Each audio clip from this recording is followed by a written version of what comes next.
హల్లెలూయా, దేవునికి స్తోత్రం. ఈరోజు దేవుని వాక్యం ధ్యానించుకుందాం. నిర్గమకాండము 29వ అధ్యాయము. ఈ యొక్క యాజకత్వము ఏ విధంగా చేయాలో దేవుడు అహరోను సంతతి వారికి తెలియజేయడం జరుగుతూ ఉంటుంది. ఆమేన్. వారు నాకు యాజకులగునట్లు వారి ప్రతిష్ఠించుటకు నీవు వారిని చేయవలసిన కార్యం ఏదనగా, ఒక కోడెదూడను, కలంకం లేని 2 పొట్టేళ్లను, పొంగని రొట్టెను, పొంగనివై నూనెతో కలిసిన భక్ష్యములను, పొంగనివై నూనె పూసిన పలచని అప్పడములను తీసుకొనుము. గోధుమ పిండితో వాటిని చేసి ఒక గంపలో వాటిని పెట్టి ఆ గంపను, ఆ కోడెను, ఆ 2 పొట్టేళ్లను తీసుకొని రావాలి.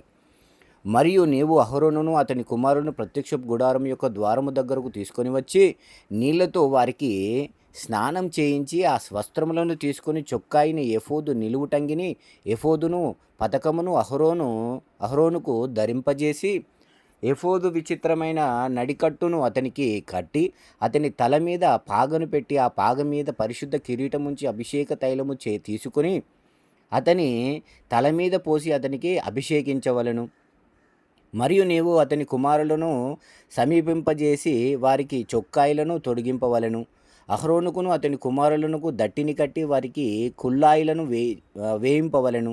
నిత్యమైన కట్టడను బట్టి యాజకత్వము వారికగును. అహరోనును అతని కుమారులను అలాగూ ప్రతిష్ఠింపవలెను. మరియు నీవు ప్రత్యక్షపు గుడారం ఎదుటికి ఆ కోడెను తెప్పింపవలెను. అహరోను అతని కుమారులను కోడె తల మీద తమ చేతులను ఉంచగా ప్రత్యక్షపు గుడారము యొక్క ద్వారమునొద్ద యెహోవా సన్నిధిని ఆ కోడెను వధింపవలెను. ఆ కోడె రక్తములు కొంచెము తీసుకొని ఆ వ్రేలితో బలిపీఠము కొమ్ముల మీద చమిరి ఆ రక్తశేషమంతయు బలిపీఠపు తడుగున పోయవలెను. మరియు అంత్రములను కప్పుకొను క్రొవ్వంతటిని, కాలేజము మీద వపను, 2 మూత్ర గ్రంథులను, వాటి మీద క్రొవ్వును నీవు తీసి బలిపీఠం మీద దహింపాలి. ఆ కోడి మాంసమును, దాని చర్మమును, దాని పేడను పాలెమునకు వెలుపల అంటే బయట అగ్నితో కాల్చివేయవలెను. ఆ పాప పరిహారార్థమైన బలి నీవు ఆ పొట్టెలలో ఒకదాన్ని తీసుకొనవలెను. అహరోనును అతని కుమారులు ఆ పొట్టెలను తల మీద తమ చేతులుంచగా నీవు ఆ పొట్టెలను వధించి దాని రక్తము తీసి బలిపీఠం చుట్టూ దాన్ని ప్రోక్షింపవలెను. అంతటా నీవు ఆ పొట్టేలను, దాని అవయవములను దేనికి అది విడదీసి దాని అంత్రములను, దాని కాళ్ళను కడిగి దాని అవయవములోని తలతోనూ చేర్చి బలిపీఠము మీద ఆ పొట్టేలంతయు దహింపవలెను.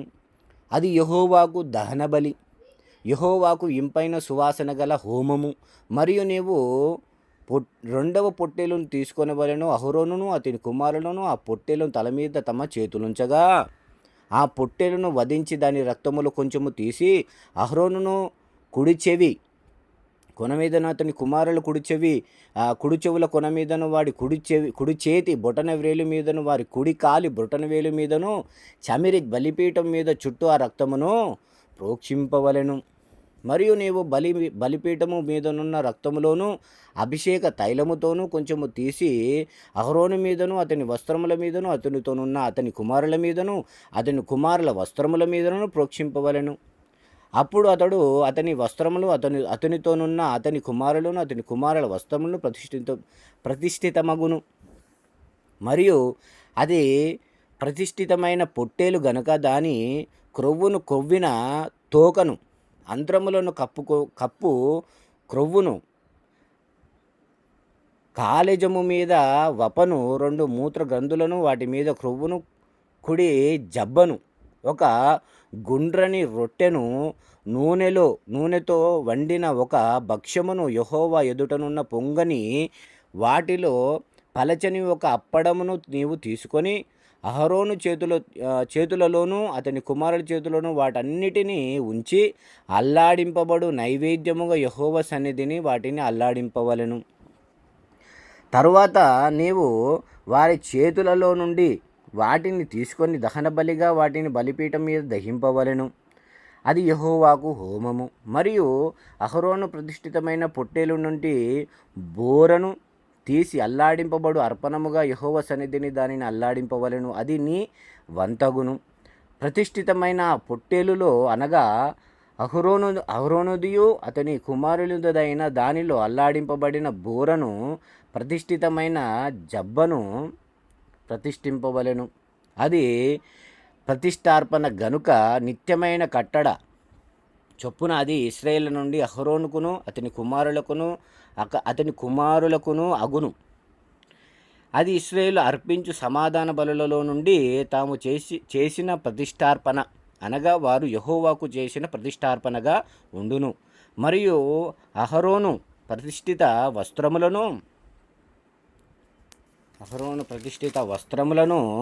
అతని తరువాత అతని కుమారుల వగును. వారు అభిషేకము పొందుటకును ప్రతిష్ఠింపబడుటకును వాటిని ధరించుకొను వలెను. అతని కుమారులలో ఎవడు అతనికి ప్రతిష్ఠిత యాజకుడగునో అతడు పరిశుద్ధ స్థలములో సేవ చేయుటకు ప్రత్యక్షపు గుడారములోనికి వెళ్ళినప్పుడు 7 దినములు వాటిని వేసుకోవాలి. మరియు నీవు ప్రతిష్ఠితమైన పొట్టేలును తీసుకొని పరిశుద్ధ స్థలములో దాని మాంసమును వండవలెను. అహరోనును అతని కుమారుని ప్రత్యక్షపు గుడారం యొక్క ద్వారము దగ్గర ఆ పొట్టేలు మాంసమును ఆ గంపలోని రొట్టెలను తీసుకోవలెను, తినవలెను. వారిని ప్రతిష్ఠ చేయుటకును వారిని పరిశుద్ధపరచుటకును వేటి వలన ప్రాయశ్చిత్తపు చేయబడెనో వాటిని వారు తినవలెను. అవి పరిశుద్ధమైనవి గనుక అన్యుడు వాటిని తినకూడదు. ప్రతిష్ఠితమైన మాంసములోనేమి ఆ రొట్టెలలోనేమి కొంచెమైనను ఉదయం వరకు మిగిలి ఉండిన ఎడల మిగిలినది అగ్ని చేత దహింపవలెను. అది ప్రతిష్ఠితమైనది గనుక దాన్ని తినవలదు. నేను నీకు ఆజ్ఞాపించిన వాటన్నిటిని బట్టి నీవు అట్లు అహరోనుకును అతని కుమారులకును చేయవలెను. 7 దినములు వారిని ప్రతిష్ఠ పరచవలెను. ప్రాయశ్చిత్తము నిమిత్తము నీవు ప్రతి దినమున ఒక కోడెను పాప పరిహారార్థ బలిగా అర్పివ్వవలెను.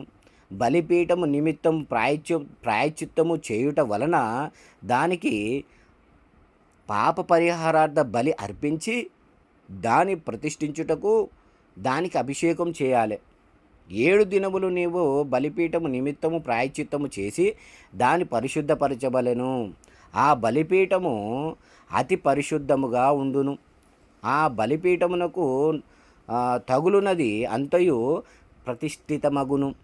నీవు బలిపీఠం మీద నిత్యము అర్పింపవలసినదేమనగా ఏడాదివి 2 గొర్రె పిల్లలను, ప్రతిదినము ఉదయమందు ఒక గొర్రెపిల్లను సాయంకాలమందు ఒక గొర్రెపిల్లను అర్పింపాలి. దంచి తీసిన 30 నూనెతో కలిపిన 10వ వంతు పిండిని పానీయార్పణముగా 30 ద్రాక్షారసమును మొదటి గొర్రెపిల్లతో అర్పింపవలెను. సాయంకాలమందు 2వ గొర్రెపిల్లను అర్పింపవలెను. అది యెహోవాకు ఇంపైన సువాసనగా హోమమగునట్లు ఉదయకాలమందలి అర్పణమును దాని పానీయార్పణమును అర్పించినట్టు దీని అర్పింపవలెను. దేవుడు యేసయ్య దీనికి ఈ యొక్క బలిని అర్పించుటకు తనకు తానుగా బలి అయ్యడం జరిగింది. అది మన పాపము, మన యొక్క శాపము అన్ని కొట్టివేసి మనల్ని పరిశుద్ధపరిచి నీతిమంతులుగా తీర్చబడ్డది యేసు యొక్క రక్తము. దీని యొక్క సాదృశ్యమే యేసు యొక్క రక్తము. ఆమేన్. హల్లెలూయా. అయితే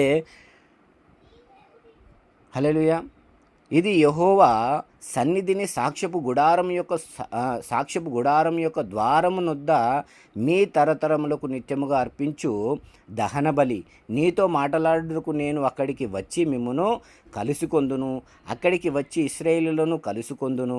అది నా మహిమ వలన పరిశుద్ధపరచబడును. నేను సాక్ష్యపు గుడారమును బలిపీఠమును పరిశుద్ధపరచెదను.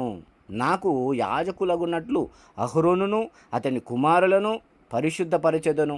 నేను ఇశ్రాయేలుల మధ్య నివసించి వారికి దేవుడై ఉందును. కావున నేను వారి మధ్య నివసించున్నట్లు ఐగుప్తు దేశంలో నుండి వారిని వెలుపలికి రప్పించిన తమ దేవుడైన యెహోవాను నేనే అని వారు తెలుసుకొందురు. నేను వారి దేవుడనైన యెహోవాను. హల్లెలూయా. ఈ విధంగా దేవుని అతను ప్రత్యక్షపు గుడారంలో ఉన్నటువంటి ఆ యొక్క బలిపీఠం చుట్టూ రక్త ప్రోక్షణ జరిగినటువంటి ఇదంతా కూడా యేసయ్య కొన్ని తరముల తర్వాత జన్మించి దేవుడై ఉన్నటువంటి యేసయ్య తనకు తాను బలిగా అర్పించి మన పాప పరిహారార్థ బలిగా ఆయన రక్తాన్ని భూమి మీద ఒలికించి మన నీతిమంతులుగా పరిశుద్ధులుగా తీర్చడం జరిగింది. హల్లెలూయా. దేవునికి మహిమ కలుగునుగాక. మిమ్మల్ని మీ కుటుంబాన్ని దేవుడు దీవించునుగాక. ఆమేన్.